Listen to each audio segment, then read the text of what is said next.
Welcome back to Machine Learning Guide. I'm your host, Tyler Ranelli. MLG teaches the fundamentals of machine learning and artificial intelligence. It covers intuition, models, math, languages, frameworks, and more. Where your other machine learning resources provide the trees, I provide the forest. Visual is the best primary learning modality, but audio is a great supplement during exercise, commute, and chores. Consider MLG your syllabus with highly curated resources for each episode's details at ocdevel.com/MLG. I'm also starting a new podcast which could use your support. It's called Lefnir's Life Hacks and teaches productivity-focused tips and tricks, some which could prove beneficial in your machine learning education journey. Find that at ocdevel.com/LLH. February 10th, 2017, and this is episode 3, Inspiration. In this third episode, I hope to inspire you to want to be involved in the space of machine learning and artificial intelligence, or at least to keep a very close eye on it. AI, I think, is the most important thing happening in the world right now, period. And I hope that by the end of this podcast episode, you'll see where I'm coming from. This is completely a philosophical episode. It's a lot of fun and a lot of fluff. So lest you lose credibility in me as a teacher of machine learning, just know that this is the last of its kind. We're going to get into some gory details, of course, starting in the next episode, but this one's just for fun. And like I said, this is all philosophical. There are 4 sort of philosophical conversations that are happening around the space of AI right now, and I'm going to talk about those 4. Let's start with the most accessible, which is automation of the economy. As I pointed out in the last episode, the definition of artificial intelligence being able to simulate any intellectual task, you can imagine the types of jobs that are going to be displaced once AI comes in full swing. In the dawn of AI, we already kind of expected maybe very menial digital data entry type jobs, tax preparation kind of jobs to go away. That's not, we didn't really think of that as AI coming in and taking our jobs. We thought of that as the digitization and automation of jobs, of simple jobs. But more and more, very high-skilled intellectual jobs are being replaced as well. AI is hitting the medical industry with a vengeance. Medical diagnoses is a huge space where AI is hitting. In radiology, looking at x-rays and coming up with a prognosis, well, AI can do that very effectively by way of something called convolutional neural networks. Surgery is now being revolutionized by AI. Very high-precision surgery robots are coming into the hospitals, and right now they're kind of an aid for surgeons, but we don't know how long that will last before they're a replacement, at least theoretically. Of course, cars that we're seeing right now already on the streets, autonomous vehicles, Google self-driving car is in many cities already.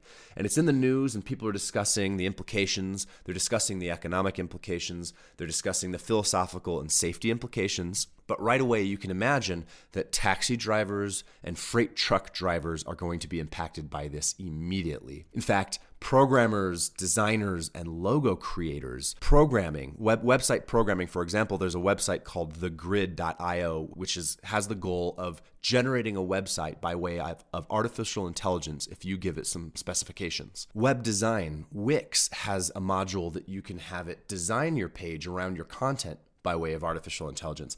And there's already a logo generator, an AI logo generator out there. I can't remember the name of it. But as you can see, even creativity is not exempt from AI. And in fact, talking about creativity, music and art is already being generated by AI, and people are having trouble distinguishing between a human-generated piece of music or art and a machine learning-generated piece. So there are 2 natural responses to this economic takeover by AI. One is fear. Are the robots going to take my job? There's a web app on bbc.com that I'll point out in the show notes where you can look up your job and determine whether it's safe from the AI takeover. It's a lot of fun. I think nursing ranks up there as something that's safe for now. I think it's because it involves a lot of highly unpredictable body motions where a robot on the road, a self-driving car, follows a very predictable set of rules. Well, a nurse running around and carrying clipboards and IVs and rushing to and fro and answering doctors' orders and all these things isn't something you can very reliably predict with robotics and artificial intelligence. But one general response of the fear to the AI economic takeover is that if you look at all the prior economic revolutions in human history, we've been okay. There was the agricultural revolution, which switched us from hunter-gatherers to farmers, and people adapted for the better. There was the industrial revolution that automated a lot of grunt work, physical labor, and the result of it was a stronger economy where people could focus on things that are less menial. And then there's the information age of the invention of the internet, and everybody got on board with the internet, and new jobs are created even as others were displaced. So for example, previously you'd call a travel agent to book your flight to a destination. Well, Google Flights can get you your flight and find the best price, no problem. Those guys are out of a job. But new jobs were created in the information age, such as web developers and mobile app developers that didn't exist before that. And our economy is stronger than it was before. So every hump, every economic revolution does have a small impact in its time, a potentially negative consequence on people who have the jobs that are being displaced. But as new jobs are created, people are able to adapt and our economy comes out better. On the flip side, there's an entirely different take to this economic takeover, which isn't fear, but excitement. People in this camp point to exactly what we're trying to achieve with economic automation, replacement of jobs so that we can live more comfortable lives. In the same way that the Industrial Revolution replaced very hard menial labor, well, think about the more comfortable and safe lives that we're going to be living with autonomous vehicles driving us around and delivering freight. The money saved by all this automation has to go somewhere, and it's not going to go into the pockets of these robot CEOs who are conducting meetings and pointing at graphs that are going up into the sky and shaking hands with other robots and laughing and then having beers after work. No, it's going to go to us. The robots are built to serve us. So the optimists say that it's not going to destroy our economy. It's going to make life a lot more livable for us, and new jobs will be created that we can participate in. But we don't know what those might be yet. If you look at the result of any prior economic revolution, we lived more like kings after each revolution than ever before. And that's hopefully what's exactly about to come. We're going to live even more kingly lives than we already live. And if you think about the way we live now in the information age with our couches and our TVs and our video games, and we can all just go out and eat. I mean, a person's net worth being negative in a bygone era meant that they lived on the streets. Person's net worth being negative today is all too common due to student loans, and that's just because we live in this age where so much economic leniency is provided to us. And one way which the optimists think that this might pan out is something that's already being currently discussed in multiple governments, such as in Scandinavia, called Universal Basic Income, UBI, where the government basically just gives us minimum wage. So how about that? So look into that, UBI. So there you have it, economic automation. The world is about to change under our feet by way of artificial intelligence, and I don't think that there's anybody who disagrees with that. This next section holds maybe a little bit less consensus than economic revolution, and this next section is about the singularity. And this part is really fun. This is where I put on my tinfoil hat and we start to go down that philosophical rabbit hole into the void. So let me define the singularity. The singularity was a term coined by Werner Vinge and championed in recent times by a guy named Ray Kurzweil. You're going to hear his name a lot, so just get familiar with that name, Ray Kurzweil. I'll come back to him in a bit. What is the singularity? In mathematics, it's kind of like you call the singularity maybe the point of no return. If you've got an exponential graph coming from the left and it's going to the right and getting bigger and bigger and going up and up and up, and it goes up into the sky and into infinity, the point at which it just clearly kind of made a break for it up into the sky is called the singularity. That's an exponential function. Now, if you zoom into the graph and you try to figure out where that point is that it made a break for it, you're not going to be able to find it because it doesn't look like any point is substantially greater than the next by comparison to the prior difference of points. But if you kind of zoom back out and let's say you take a toy car and you're trying to push it along the graph from left to right, there will come a point where kind of the front bumper of the car seems to hit a wall, and that's the point that we call the singularity. So some say that human technology follows along this type of graph. If you look at our economic revolutions from the prior section, the agricultural revolution, the industrial revolution, and the information age, each revolution was closer to the previous one than that one was to its predecessor and higher up on the graph. And right now we're coming upon what's called the intelligence explosion, where all mental work is potentially automatable by artificial intelligence. Now you might be thinking, well, that doesn't sound like it's going to infinity. That just sounds like a next big hump on the graph. But here's where things change. Artificial intelligence is tailored towards specific applications, medical diagnoses, autonomous vehicles, and stuff like this. The notion of artificial general intelligence, where you have an intelligent agent which can perform all of these tasks, generally, any mental task generally across the board, that's called artificial general intelligence or strong AI.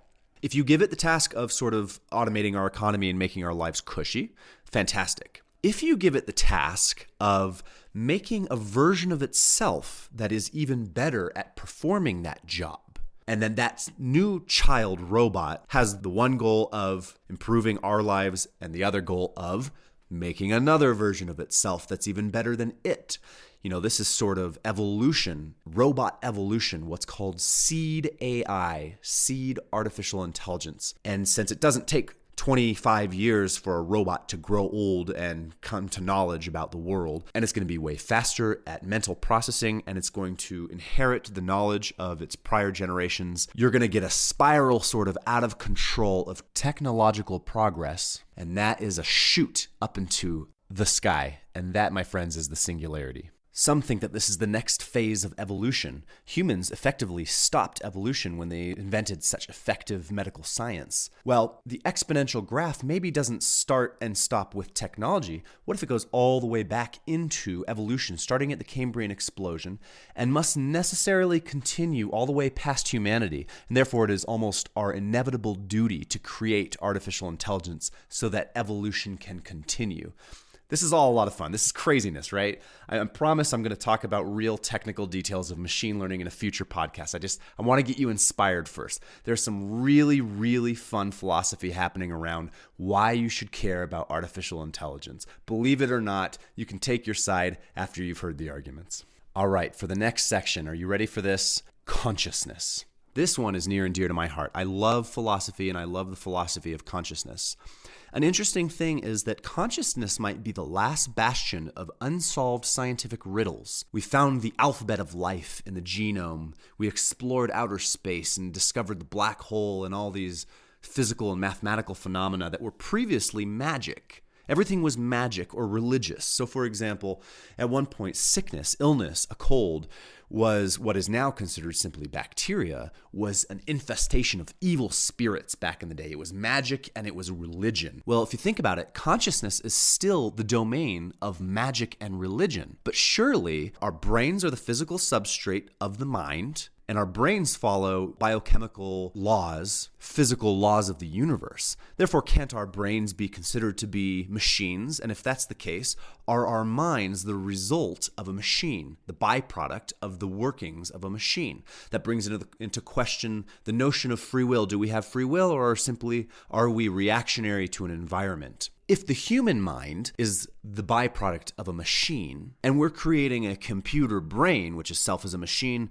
will the computer brain create as a byproduct a computer mind? This is a very deep rabbit hole of debate in the space of cognitive science. Cognitive science incorporates philosophy, neuroscience, psychology, and artificial intelligence. All these people, these philosophers coming together and debating whether or not, in fact, a machine, an artificial intelligence, can be conscious.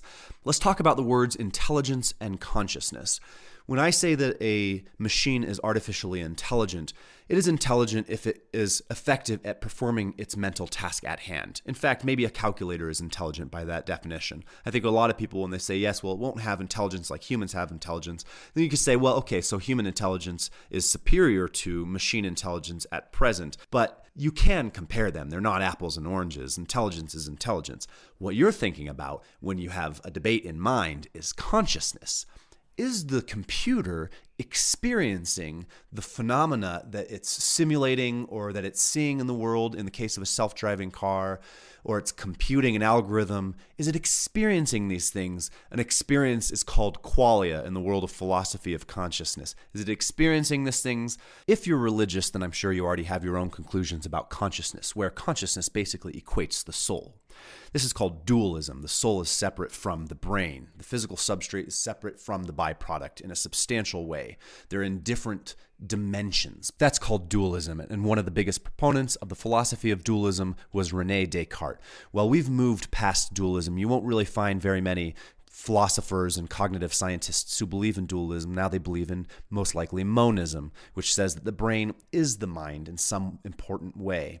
And so how does the brain create a mind? A very prominent subfield of consciousness philosophy is called functionalism that is accepted today.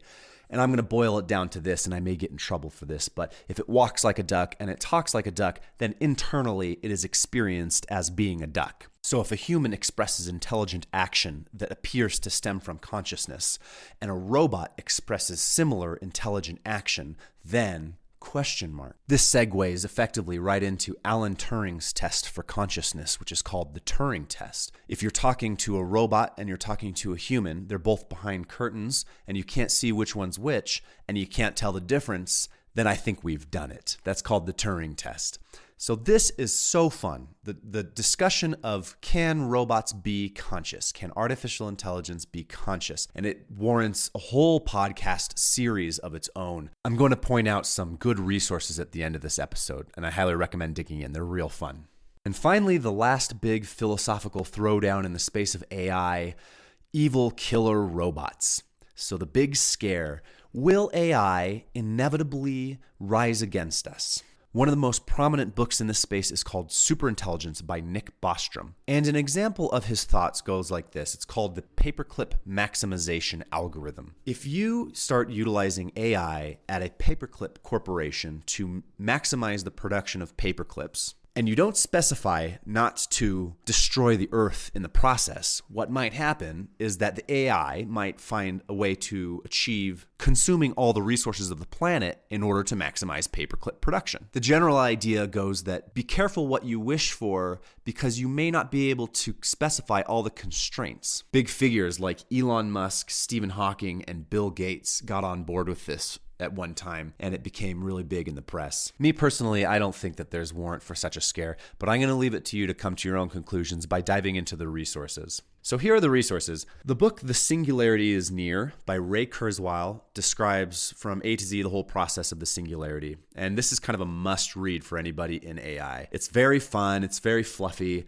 It's not rigorously scientific, but you should read it. In the space of consciousness and whether a machine can become conscious, Ray Kurzweil also wrote a book called How to Create a Mind. That's also a very good book. My favorite resource on consciousness is a video series by a company called The Great Courses, and the series is called Philosophy of Mind, Brain, Consciousness, and Thinking Machines. And this goes over all of the philosophy of consciousness from the beginning until now, including René Descartes and dualism, and including artificial intelligence. It's really, really good. I strongly recommend it. And then there's another book that I'm currently reading by Daniel Dennett, who is a prominent modern philosopher in consciousness called Consciousness Explained. And when it comes to the fear stuff, there's a book, of course, I mentioned called Superintelligence by Nick Bostrom. And all of these resources I'll put on my show notes on ocdevel.com/podcasts/machine learning with a hyphen /3. In the next episode, we're finally going to get into technical details.